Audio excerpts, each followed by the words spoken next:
Ang pinakamasakit na talo ko yung games namin sa Blacklist noong season 7. Isang na lang kasi, isang game na lang, champion na kami. Pwede na mag-return. Starting out the Lord. Pressure din ang execution ngayon sa pagdepensa, kaibigang Rob. Half HP ngayon ng Lord Banjin.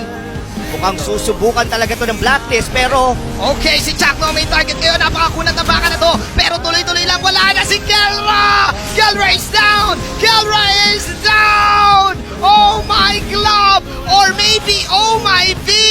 KelVJ running away as well. Tabi-tabi na Blacklist. 40 seconds down on yata Kelra. sila maglo-Lord Ayaw Banjin. na nila. Tatapusin na natin. Let's end this like legit. Sabi ngayon ni Venus, wala na rin si Ito Max. 50 seconds.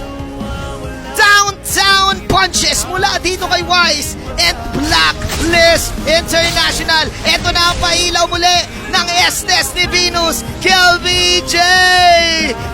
Wala nang magagawa pa ang Exe. Here we go! Ang panibagong kampyon ng FPL! Breaking codes! Blacklist International! That winning moment is brought to you by Oppo A94. Pangatlong beses ng V-Wise Tandem sa Grand Finals, and finally, nakuha nila ang kampyonato. The Queen